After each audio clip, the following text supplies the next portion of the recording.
Hi, this is Stacy Selinger, and I am hosting the show How to Fight CPS and Win from New York State, the New York edition. My claim to fame is that I divorced an attorney who formerly worked for Child Protective Services. Our divorce spanned 10 years, was long and contentious, and basically any obstacle or hurdle that you could experience has happened to me, but also has happened to our very special guest today, Catherine Kazanoff, who herself is also an attorney who also divorced an attorney. Um, so she's here to tell her special story today about some involvement with CPS and their actions that don't make sense, and as well as not only CPS with bizarre responses to certain concerning actions, but also the family courts that follow through and also don't respond appropriately to very dire situations. Catherine, would you like to explain some background about your involvement with CPS and some of your experience in court and trying to protect your children? Sure. Thank you, Stacey. I just want to say thank you for inviting me onto your show. I wasn't expecting that I was going to be joining you today, but I'm thrilled to do it and to offer what little or great advice that I can from the experience of my own story. I know that I'm not alone in what I'm about to tell you, and hopefully this can help other people and maybe even my own children. But to make a long story short, I am a lawyer, um, and I was married to a lawyer for 13 years. And we had a difficult marriage. In January of 2021, I have three children, three girls. In January 2021, my oldest daughter decided after she had been living with her father, who had gotten temporary custody for some time, that she did not want to be with him. And she, in the middle of the day, well, actually, it was shortly before school started, um, left her household with him. And I was living in a neighboring town, and she took a taxi at age 11.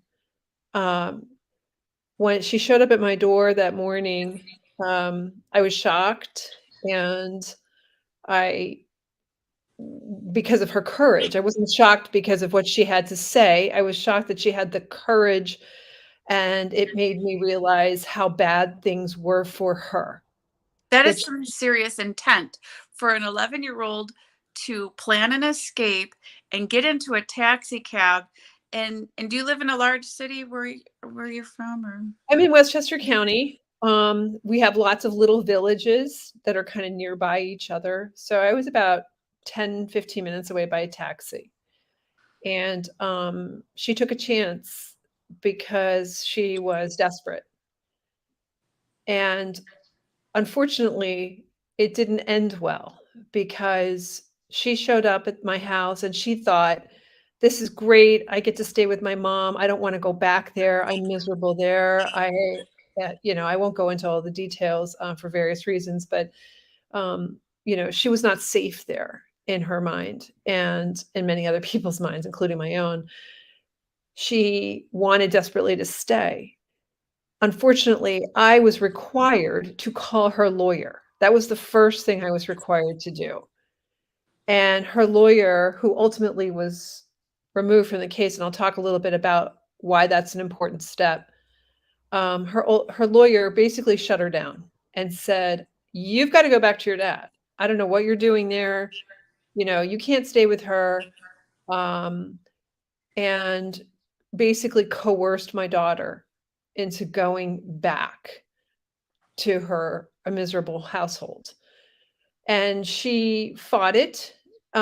She recorded the phone call she had with her attorney, and she explained to her lawyer, I'm being abused in this home. I don't want to go back. I want to stay with my mom." And this lawyer basically said to her, "Well, that was a long time ago. So, unfortunately for you, you do need to go back." And my daughter pled with her and pled with her and said, "What can you do?" And she basically said, "Nothing. There's nothing I'm going to do for you." And then I was instructed to send my daughter back. But before that happened, CPS came to the house and they interviewed me. They interviewed my daughter, and they would not take a position to protect her. They basically said, "Well, we'll take this under investigation and we'll go interview the father and we'll interview other people. But yeah, for the meantime, you do need to send her back." That was their. And to make another long story short, it happened again. It happened. Sorry, I was trying to look up something for you, Catherine. That's Um, okay. and it If you keeps have going questions. to, yeah, so that we're Yeah. double. But there's a couple of things I wanted to let you know here. So, running away was in my situation as well. My daughter ran away several times, many times involving police reports, and police to go actually find her. So she actually went missing and didn't even show up at doorsteps sometimes. And sometimes she did. Sometimes she showed up at my 90-some-year-old grandmother's house. Sometimes she showed up at my parents' house. And my house was just a little bit further. She never went in a taxi cab. But she was complaining at the time of being strangulated by her father. And every time they sent my daughter back to her father's house, she ran away so many times she was hospitalized to figure out why she was running away. And she even disclosed then that he was strangulating her, that he was restraining her in a way, putting his knee or his foot into her back or her stomach. And they still sent her home to her father's house. So your situation, brings back, some of these issues that I went through too. And so I'm sure you looked into this. I looked into this because that's our nature to start, looking into the research on running away, what CPS knows about running away. And there's a few things I want to tell you. First of all, I did depose our CPS worker who ignored my daughter's running away. And when I deposed her, in her name, or I guess we can't really say names, but she worked for Niagara County CPS in New York, and we deposed her August 2017. Okay, so we're both New York State. Our CPS people, should be getting similar training. And she admitted, usually, when she was asked, do you know why children run away? Her answer was usually because of problems in their home. And there's a couple other things. There's a case, and I'm not sure how to spell her name correctly, but there's a case of Acacia Mosley, I think it was Mosey. It's spelled something like Acasea, but I could be totally spelling it wrong. But this was a case of a disabled individual that kept running away from an abusive home. And she ran away so many times, and every single time they sent her back to the same place she was running away from, and she died. And the state is being sued and CPS is being sued. Well, I guess it was APS, or I'm not sure if she was an adult with a disability or what have you. They're being sued for improper training, failure to recognize what running away means. When my child was running away, I also went to the National Runaway Safe Line, and there they have a lot of information, forums, and things to teach you about what to do if your child is prone to running away, like putting your phone number inside their sneaker, some things like that. Because if they get in a situation, they forget everyone's phone number because we all just hit dial mom these days. Some advice like that, but it is well known by these people, make no mistake, because I deposed a CPS caseworker, because they get sued for doing things like this, because this is what the research says. The research says kids don't run away because they're problems.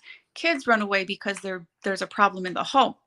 Sometimes if they're the LGBTQ, that sort of situation, and they're not comfortable, and maybe they feel not, accepted in their home, or there's a pregnancy and they don't feel accepted. But the other reasons, it's primarily abuse why they run away. And these people, they know it. So this is what they did to your child. They And sent your child back to the place she was running away from. and to your point, Stacy, when I raised this the very next day in court, her lawyer and even the court itself tried to mischaracterize the runaway. They tried to make it sound as if my daughter was a truant and that she didn't want to go to school. Right. And this is a child who, she's got, oh, she can't go to school. This is terrible. And it was the first time I really felt kind of like shocked by the court. And I kept saying, no, that's not what this is. This is a child who misses her mother and who's in a really bad household right now and doesn't want to be there. She's miserable and she has really good reasons for not wanting to be there. And in response, her own lawyer, Carol Most, said, this child needs to go to a therapeutic boarding school and a wilderness camp. And we spent the next hour trying to convince the court that this is not the appropriate choice for my daughter and that CPS really needs to stand up and do a full-fledged investigation and find out what it is that she's complaining about. And it was never done. And Yeah. court The old, like, if you watch old movies, right? They sensationalize running away and a kid looking for an adventure, or they put it in the old movies. They kind of did put it on the child, but that's not what current research shows anymore. And yeah, I suppose you're right, Stacey. I will tell you that was not my daughter's, reasoning. She did not have behavioral issues. She was not unhappy in her school. She was regularly attending, but Right. she did not want to stay in that household. And she wanted her mom. She'd been deprived of a lot of time with me.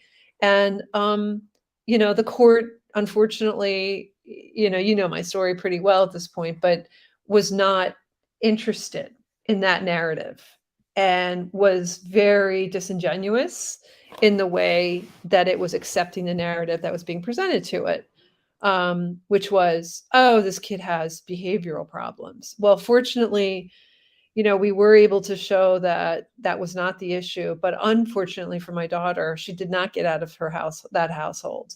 The thing that really helped me in the end was not trying to pursue, not trying to pursue CPS and bring a case. And I applaud you for that. I know that's a big deal. I went in a different direction. I took issue with her attorney. And because I had a recording, because I had other evidence of this attorney's suppression of domestic abuse and her inability to do her job and to advocate on behalf of my daughter, I was able to remove her from my case. And And you're lucky for that, because my case, my children, okay, their attorney for children used to hire my ex as an attorney to do work for him for over a decade. And my kids disclosed sex abuse to their attorney for children. And he continued to argue custody to the father.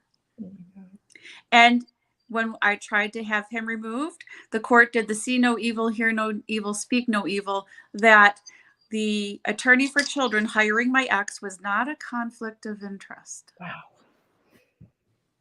that's shocking. So it's like these CPS actors, because they're not really protecting children, they're just actors, right? Work hand in hand with the courts and the attorney for children, and they all, scheme together. Because when you have a child that's running away and identifying abuse issues and goes to the extent of hailing a taxi to get to you, that's so significant. Well, you're right. But to your other point, they only really kind of win this if they have safety in numbers. I mean, if they are sort of a standalone person saying, oh, there's no abuse here, or there's, everything's just fine, they lose credibility. So it only really works when CPS aligns itself with the attorney for the children, with the father's attorney, with whoever, the therapist, whoever else. Right. And that's when it works. And that's why it gets so hard to combat. And then what happens, I think, in response, and I'm sure a lot of moms on this call can sympathize with this one, now you're picking a fight with not just CPS, but you're picking a fight with the AFC, you're picking a fight with the therapist, you're picking a fight with the court and with the attorney for your ex. Now suddenly you're labeled as a lunatic, basically, because you're now a conspiracy theorist. But it is purposeful that they set it up in that way so that you do appear to be just that. So that's what I tell people. It's a line that I use often. is that conflict of interest can exist without corruption. So that means, if you hired your sister to work in your law firm or something, and there was some conflict, she could do the right thing. You could do the right thing, even though that conflict is kind of there. But corruption cannot exist without conflict of interest. And so that's what you're describing, right? So Yeah, it's yeah. it's it's it's pervasive conflict of interest. They all try to hide the conflict, so it's our duty to scour everywhere to find where the conflict lies. um, but yeah, that's what it is they are all working hand in hand. They all know the conflict and they're working together, because yeah, stand alone they can't do it. The thing that prevailed in the end for me, and I'll just share this, hopefully it can help other people, but there's a little known rule that applies to attorneys, the ethics of attorneys in New York State and elsewhere, and it's called the witness advocate rule. And this rule basically means that an attorney, meaning an attorney for the kids, cannot act both as attorney and as witness within the same case, right? And what happened in my case was just that, that the attorney for the children, for all three of my children, was their attorney, but then became kind of an attack dog, witness against me in court. And she would use hearsay, and she would go into court and just start reciting what she purported to be facts. And it became overwhelming and very clear that she was in violation of the witness advocate rule. So when I got enough of a record together on that point, I made a motion, and my motion was to disqualify her. And I was lucky that I had a judge who really understood that rule well, and she did disqualify her. She not only disqualified her, but denied her all her fees, for a whole entire year. Um, but that I wasn't expecting that kind of a win. And I would just say to people on this call, look at the witness advocate rule. If you think your AFC is taking strident positions against you based on a record that is not in the record, hearsay evidence, try to see if you can make that kind of a motion. Well, you'll be happy to hear that in March, we appeared in court, and the attorney for children admitted to the judge that my kids don't like him and don't want him to be the attorney for children. Oh, So uh, is that that might what be you because my kids are actually saying he goes to court and lies about their wishes. yeah. But so he is off the case, but it took 10 years to get him off the case and all the damage he's done. Yeah. Yeah. So um, so CPS unfounded anything then with your daughter's runaway. Nobody psychologically explored her. They made all these allegations that this is a behavioral issue and so forth. But when they found it wasn't a behavioral issue, nobody psychologically explored her, interviewed her to find out why she was running away once they determined it wasn't a behavioral issue. Like, how does that So, go? that's a really, really good question. So what happened was, because I was the non-custodial parent, I was not made privy to a lot of what they did. So I'm not, as I sit here today, I'm not able to tell you exactly who they interviewed, where they interviewed my daughter. Was my husband sitting next to my daughter when they interviewed her, right? And the court also kind of had a really sinister role in all this, because the court did what's called a court-ordered investigation. And that's when the court will basically commission CPS to undertake an investigation and report directly to the court rather than through its regular processes. So the court did that, and the results of that investigation were never really shared with anybody. Um, I believe it was all considered unfounded. Um, I but to this day, I really couldn't tell you Have you ever how. tried to get the records? Um, I did not. And one of the reasons I didn't do that is I thought that we stood a better chance in court rather than fighting through the CPS processes. In the end, I was right, but not initially. It took me years to do it. But You're right. I mean, there are records. I don't know that they make those available though, even to a non-custodial parent. I'm not sure. Yeah, they do. But I'm not sure. Yeah, I've gotten mine. And my ex has 4 CPS indications, as you know.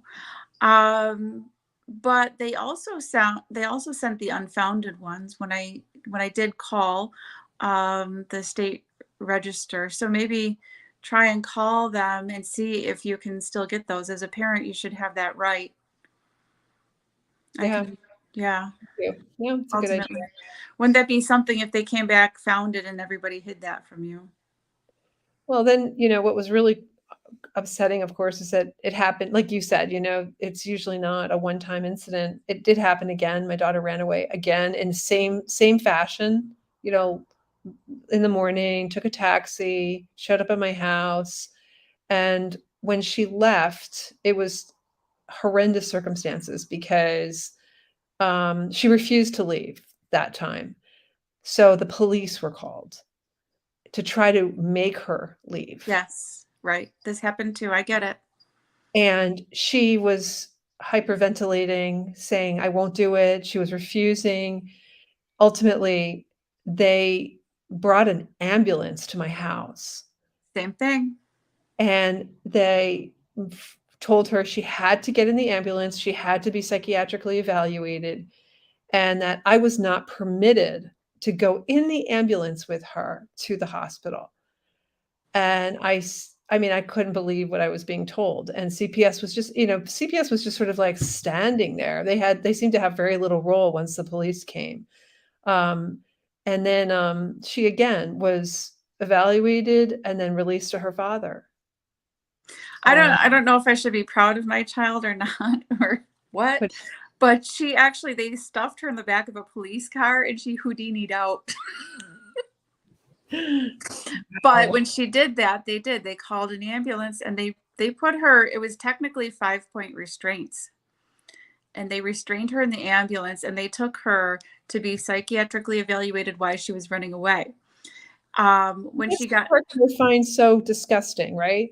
That a child is now viewed as psychiatrically, questionable because the child is running away to her mother's house. Does that make any sense? That's not a psychiatric emergency. That's a kid who wants to see her mother. right. And so they took my daughter to the hospital by ambulance. They did allow me to go with her, but it was super traumatic because to put a child in 5-point restraints who's been complaining of being strangulated by her father Yeah. is very traumatic. So she got to the hospital and she made all these disclosures, and the nurse reported them to CPS. And she made disclosures that he was squishing her, he was putting his knee into her abdomen, that it hurt her, that she couldn't, it stopped her from breathing, that he was threatening her if she told what was going on, he was going to hurt someone. And she made these disclosures. She said she can't even sleep at his house because of the things he says to her that bother her. The nurse from the hospital dutifully reported this to CPS, but my ex worked for CPS formerly. So what happened when Niagara County CPS got that report, they closed it as a duplicate, even though it wasn't a duplicate report. And they never investigated it, and they allowed her to be discharged from the hospital back to her father. This raises, of course, the whole issue of what can you do against CPS, and maybe you have a whole segment on that, Stacy. I mean, I don't. I worry, of course, about the immunity that applies to lawsuits against them because they're, government workers and they have either quasi or absolute immunity um, They have for the qualified.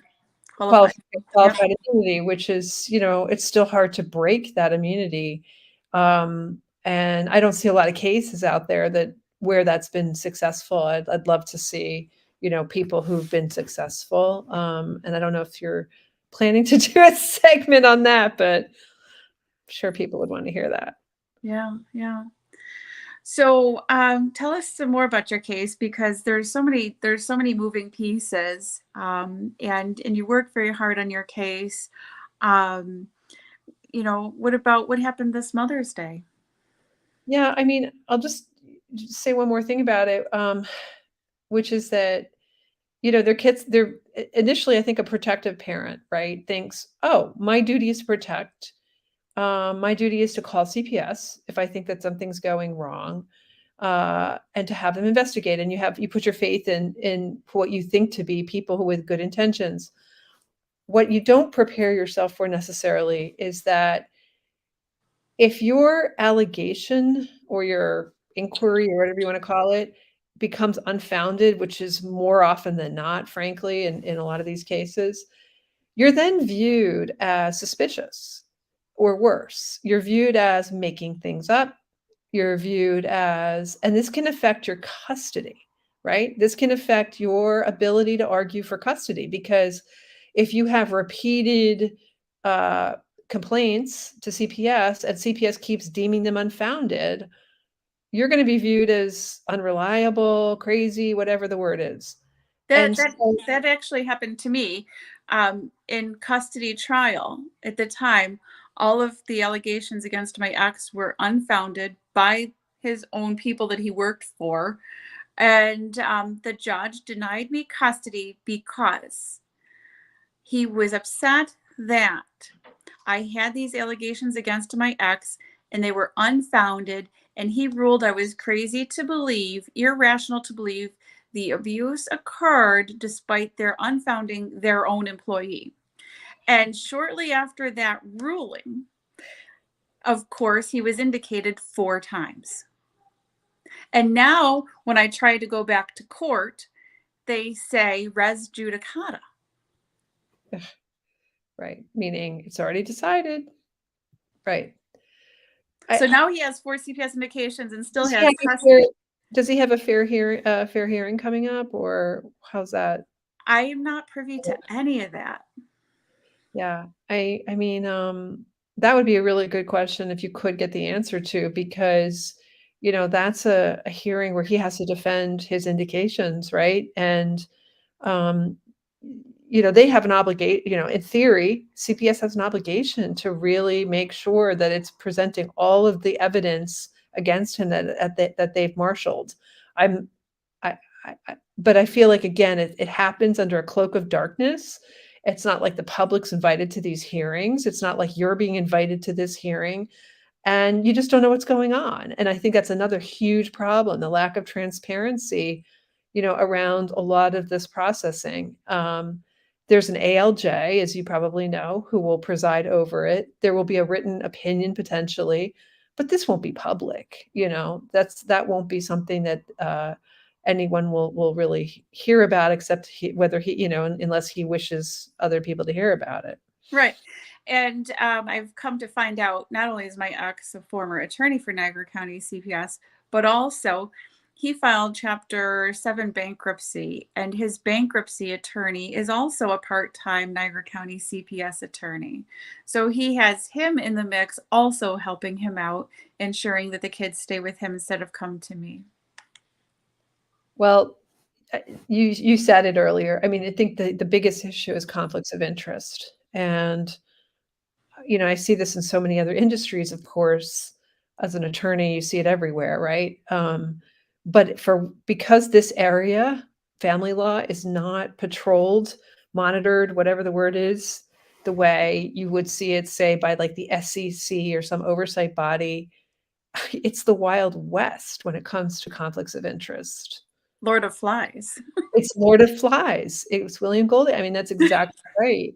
And, how do you and most in most industries where we have oversight, there are disclosure rules, right? You have to disclose, I have an affiliation with this person or that person or whatever. That's not being done in family law. Not only, but there's the disclosure laws, right? And the disclosure, the attorney ethics in New York State is the disclosure is supposed to be in writing, and then you get a waiver for conflict of interest, right? But the loophole everyone uses is that it's determined to be a conflict of interest if a reasonable attorney would see it as so, and then define reasonable attorney. And so there you have, my children's AFC representing my children, even though he hired my ex for over a decade to do work for him. Yeah, I mean, that to me is very troubling, the way you presented that. I would really wanna be looking at the, code of ethics that applies to see whether there is a violation. I mean, you can always use the grievance process, Did uh, it? and I know I I'm sorry, I'm laughing. I don't know that I have a lot of faith in that process, and I'll tell you why. Um, that process basically said in many instances will say, we're not gonna make a determination. We're gonna wait for the court Court. to make a Right. determination.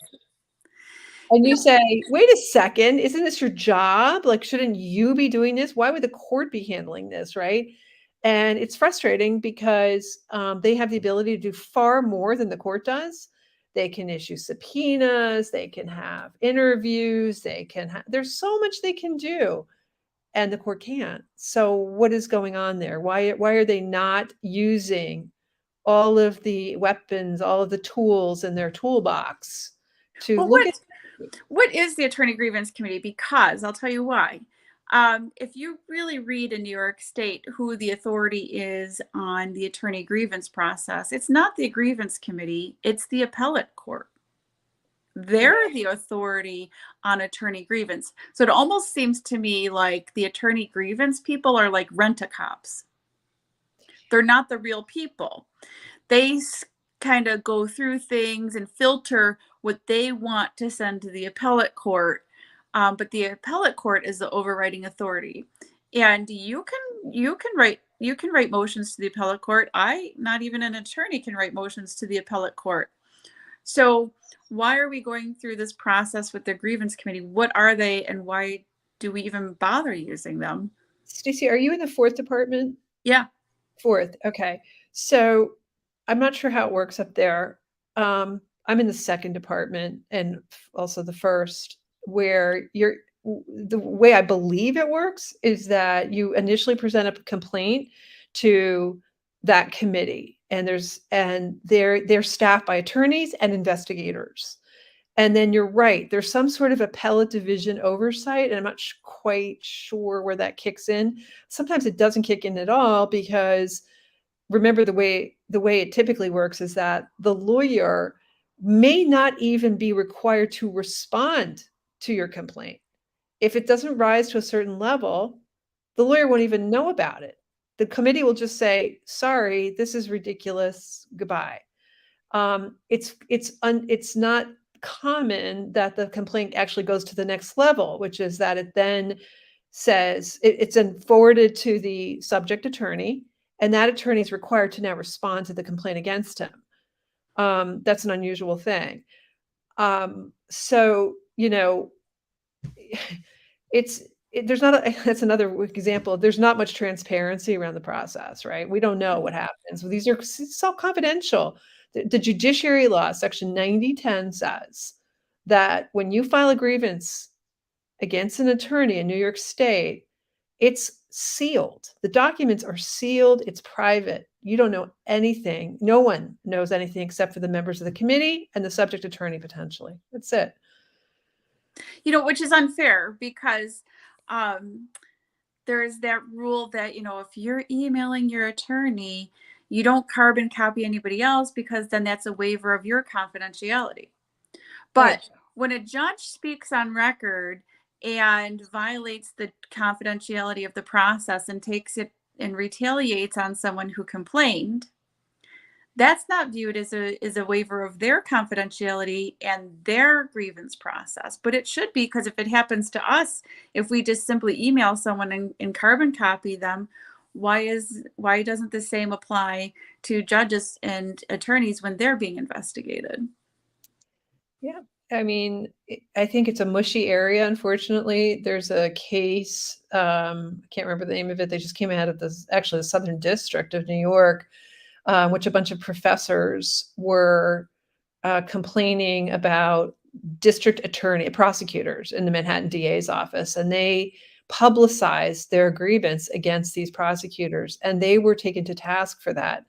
And there was some commentary in the judge's decision that, well, maybe the judiciary law is unconstitutional because it shouldn't be that, this is a confidential process. Why wouldn't the public, if there's a public interest, why wouldn't the public be allowed to know what's going Right. on?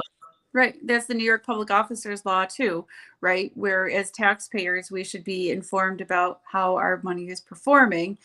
And I think that's Article 6 of the New York Public Officers Law. Um, but yeah, but these are, sorry, Catherine, but these are laws made by lawyers for lawyers.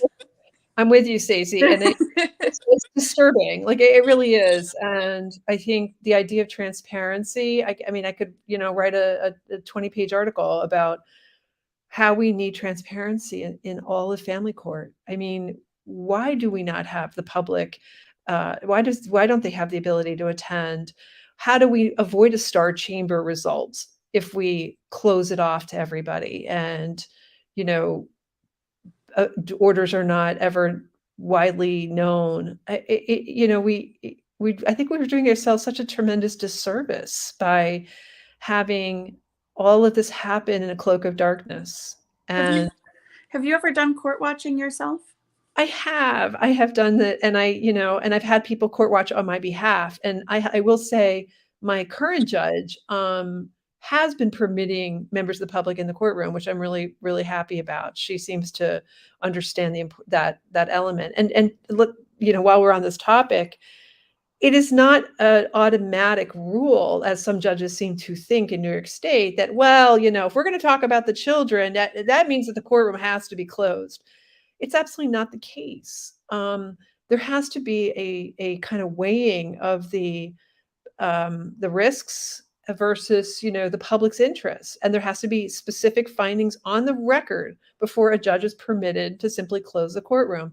Right. This issue was litigated in Christy Brinkley's case, about a decade ago or whenever it was, and the attorney for the children argued that the entire courtroom should be sealed. We can't have anybody here. And the judge said, no, that's not right. No, there are serious issues that affect the public, and this is the default position is courtrooms are open to the public. Right. It's constitutional. It's the First Right. Amendment. And in New York State, it's the Uniform Rules of Family Court, Section 205.4. And there you'll find the rules about who can be present and who can be excluded. But it's pretty tight. It's not as willy-nilly. Like you said, judges thought they could just say confidentiality and get out. No, they do have to stipulate a reason to the record. That's in there. In New York State, it's limited to the seating. So I don't know who's going to get crafty and put a half a seat in there, you know. Right. But, even arguably, right, these rules were written when there wasn't virtual appearances. And it says the attendance is limited to seating, and arguably virtual court watching then makes everyone, to have the right, and seating is now unlimited. Exactly. But then you see judges, oh, IT problems. We didn't let you in. It was IT problems. Yeah, or they say, well, we're not sure who's recording, and there's a Right. prohibition on recording, so we can't have this open to Zoom because somebody could be recording and we don't know who that is. And again, why are the judges and the judiciary, why are they worried about who's recording? Well, That's Catherine, I know you've done appeals, and I know I've beat this because I've watched you with your appeals, right? Because the appellate courts, all of them in New York State, I believe, regardless of department, I think they all do live webcasting of oral arguments for appeals. Yep. So if recording court appearances because there's kids' names in there, then what's the appellate court doing? I hear you. And I question how that rule came into existence and how it's being invoked. And I've been in a situation where a judge accused me of trying to record a proceeding, and I mean, it was just bizarre. I don't know what gave him that thought in the first place, but it seemed to me that he was more interested in making sure that I didn't capture the tone of his comments to me, and I think that was really the main gist behind it. I actually did. I don't advise this to anybody, but I did actually record a judge once who held a hearing that was off the record.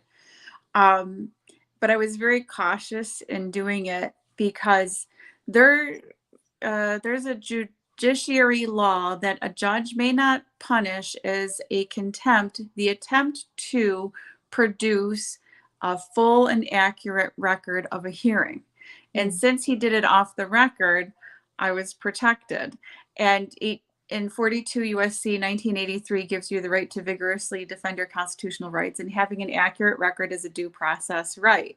right. Um, but they're not happy with me because I didn't. Yeah, But it was necessary because when that's the most critical time to have a record preserved when they're doing things that are off the record, because that is when these people who have all their conflict of interest are doing their dirty and they know it's off the record. that's a great So point. Yeah, I mean, I think that's a really good point, and I think I had this conversation just recently with a new, mom to her divorce action, and she kept, telling me all her conferences were happening off the record, attorneys only, off the record, attorneys only, and I said, "Why are you agreeing to that? Why?" And she didn't really know that she had the ability to say no to that. You have the ability to say no to off the records. If you want a court reporter present, you should ask for one. If you don't want to have an attorneys only conference where you're kicked into the hallway and you have to wait while your attorney goes in and says something and you don't know what they're saying, um, don't agree to an attorneys only conference. You know, that's Yeah, whenever anyone reaches out to me, that's one of the first things I tell them, because it's actually very commonplace here that the judges try to get away with doing that. Is no, no, you want everything on the record. In all fairness to the parties, on the record. They do that a lot here. And just that one piece of advice can revolutionize a case.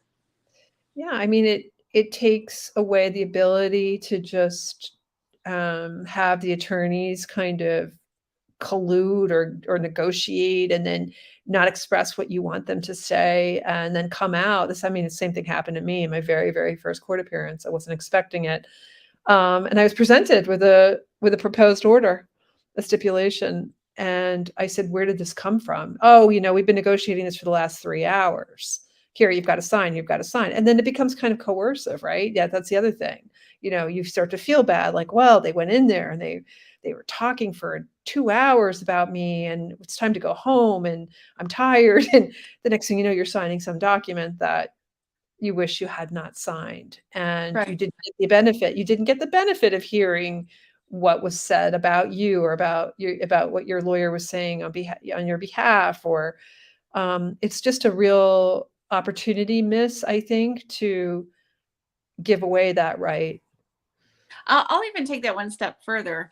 Every time I hear people saying that everything in court is happening off the record, um, I immediately question the intent of their own attorney. Right. Because why isn't their attorney, who's supposed to be zealously arguing for them, why isn't their own attorney telling them that you really should be there? Yeah, I agree, Stacy, and I that troubles me a lot, and, it makes you wonder if the goal is not to express the client's wishes, but instead to just get this over with, get a result. It doesn't matter if your own client is compromised. And that's, I find, just antithetical really to the practice of law. Right. And then there's no record of anything that was ever said. And then how do you have an appeal from all these orders? You And it just can't. makes things more airtight for the attorneys and compromises the client. That's another really good point, which is that, you know, I don't know that people get this, and I'll just say it, maybe they do, but when there's a stipulation and you sign that stipulation, you're gonna have a hard time appealing that document, right? That's not an order that you contested. That's not an order you objected to. You now agreed. So, whether it gets so ordered, it looks like an order, but if you agreed to it as a stipulation, that's really different from an order that is being imposed upon you that you have the right of appeal from. And, I say that no, as an attorney, of course, I know that, but I don't think a lot of people necessarily get that point. Yeah, because it's not an order resulting from judicial error. Right.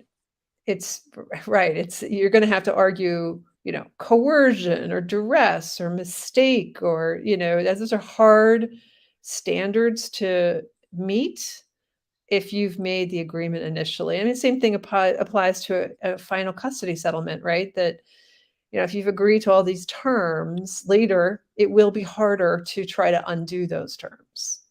Right. And then why isn't the attorney informing their client that a consent agreement is much harder to get out from than a order from the court? That's right. That's a great point. And yeah, I don't have an answer for you on that one, but I think you're right. It's not being said widely. So, if you have any advice after all your experiences to help people who are dealing with CPS in the courts, what's your number one advice that you've learned and wish you knew before you started? Um, I guess I'll just say, obviously, I'm not giving advice on any particular case. I can't do that, even though I'm a lawyer. My advice is more experiential, and it goes something like this. If you feel in your gut that something is off, really explore that. Don't assume that this system is working and everybody's got the best interests at heart and they're doing their jobs diligently. I was so let down by this system, I can't even tell you. It's like walking into a doctor's office and you see the white coat and you say, "Oh my gosh, okay, well, whatever the doctor says, I mean, that's it." Get the second opinion, think it through. Um, Decide whether it makes sense to you. Talk to other mothers, talk to other fathers, talk to people in your network, and don't sign a document that you haven't fully read and are fully comfortable with. Very, very, very wise words, Catherine. Very, very wise words. I hope they Thank can help you. everybody, Yeah. Stacy. Thank Some you. some people some people tell me that intuition is God speaking to you, and um, and yes, that's one of my mistakes that I made even from before I got married. I'll say, um, is you should listen to your intuition. It's a gift, and if something doesn't feel right, yes, explore it. And I say that too, even about conflict of interest. If you're a reasonable person and you're grounded in your thinking, and some result is shocking, like your daughter ran away and they're forcing her to go back to where she complained about, that doesn't make sense to any reasonable person. You don't even have to be educated to know, that research shows that running away comes from a bad home.